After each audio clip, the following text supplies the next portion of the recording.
اس میں نے جیسے عرض کیا کہ اگر تو سمپل نزلہ زکام ہے لیکن اس میں ڈفرینشیٹ کیسے کریں گے؟ ڈفرینشیٹ کی ضرورت نہیں ہے. اس کی وجہ یہ ہے کہ اس وقت ایون عالمی ادارہ صحت نے بھی نمبر آف پیشنٹ کاؤنٹ کرنا بند کر دیے ہیں. دنیا میں اتنے لوگ افیکٹ ہو چکے تھے کہ انہوں نے کہا کہ جن کو سمپل نزلہ زکام ہے اس کو تو آپ نے ڈائگنوزس کی طرف نہیں جانا کیونکہ وہ خود بخود ٹھیک ہو جائے گا. اس میں جیسے 5 دن میں نے بتایا کہ اس میں کمیونیکیٹ کرتا ہے, اس کے بعد آہستہ آہستہ سیٹل کر کے within a week time بندہ بالکل نارمل ہو جاتا ہے. تو ہمیں ڈائگنوسس کی ضرورت وہاں پیش آتی ہے جہاں کہ وہ بندہ کمپلیکیٹ ہو رہا ہو, ریکور نہ کر رہا ہو, تو پھر ہم اس کو جاتے ہیں ڈائگنوسس کے لیے کیونکہ اس وقت آپ کو اینٹی وائرل ٹریٹمنٹ سٹارٹ کرنا ہوتا ہے. تو اگر کسی بندے کا جیسے میں بتایا کہ سانس خراب ہونا شروع ہو گیا ہے یا ایون اس کو فٹس پڑنا شروع ہو گئے ہیں, ریسپریٹری ڈسٹریس میں چلا گیا ہے, یا پھر اس کو وامٹنگ ڈائریا شروع ہو گیا اور ساتھ میں ہمیں ہسٹری آف کانٹیکٹ بھی پتہ لگ رہی ہے, دین وی گو فار دی ڈائگنوسس. اس میں ریپڈ ٹیسٹ کر کے اس میں کیچ پوائنٹ صرف یہ ہے کہ جو اینٹی وائرلس ہیں جو کہ اس میں سٹارٹ کرنی ہوتی ہیں, the best result is if you start the treatment with in 48 hours, کیونکہ اگر آپ 48 آور گزار لیتے ہیں تو پھر جو اس اینٹی وائرل کا افیکٹ ہے وہ اتنا بہتر نہیں ہوتا. اور جیسے ہی آپ کو شک پڑتا ہے آپ ریپڈ ٹیسٹ کرتے ہیں اور کنفرم ہوتا ہے, you have to start immediately.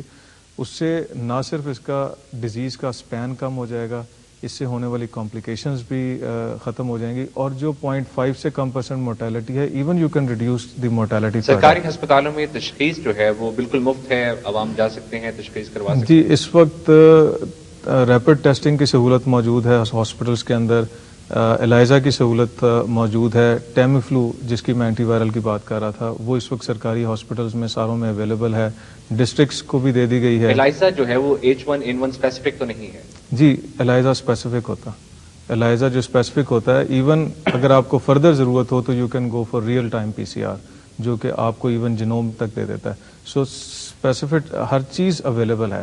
اب PCR جو ہے وہ ایک ڈائگنوسس کا طریقہ کار ہے جو بہت ایکسپینسو ہے. سرکاری ہسپتالوں میں یہ گورنمنٹ کی طرف سے فی الحال فری دیا جا رہا ہے, اس لیے اگر کسی کو شک ہے تو اس کو صرف یہ کرنا ہے کہ وہ کسی سرکاری ہاسپٹل میں جائے, وہاں جا کے ڈاکٹر اگر دیکھے گا کہ اس کے اندر علامات ایسی ہیں, اگر اس کے اندر کوئی کانٹیکٹ کی ہسٹری آتی ہے, انٹرنیشنل ٹریول کی ہسٹری آتی ہے, he will refer himself, you don't people don't have to pay anything for that. کیا پاکستان میں واقعتاً ڈائگنوسس مفت ہے؟ کسی بھی شخص کو اگر ہسپتال میں لے جایا جائے تشخیص کے لیے, ادویات کے لیے, اس کو مفت ادویات واقعتاً مہیا ہیں؟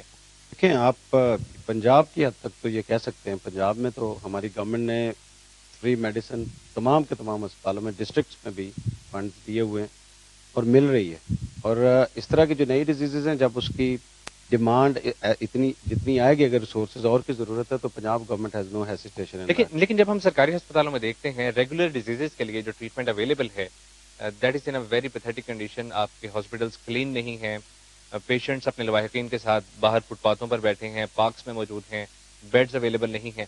تو پھر اس قسم کی اسپیشل لائف تھریٹننگ ڈیزیزز کے لیے کس طرح سے ارینجمنٹ کیا گیا ہے؟ نہیں دیکھیں, وہ آپ کو اس پرسپیکٹو میں دیکھنا پڑے گا کہ we are 190 million people. Pakistan has 4/3 largest population in the world. اور پھر میں بھی کل گجرانوالہ جیل کا دورہ کیا اینڈ سارے جو لوگ ہیں وہاں کچھ 3100 کے قریب قیدی وہاں ہیں. میں نے ان سے سب سے پوچھا تو میں نے کہا کیسا ہے یہاں پہ, تو انہوں نے مجھے یہ کہا جی کہ ہم اپنے گھر سے یہاں بہتر طریقے سے رہ رہے ہیں, ہمیں جو سہولیات یہاں پہ ہیں ہمیں اپنے گھر سے زیادہ بہتر ہے. ہمیں ناشتہ بھی ملتا ہے, لنچ بھی ملتا ہے, ڈنر بھی ملتا ہے.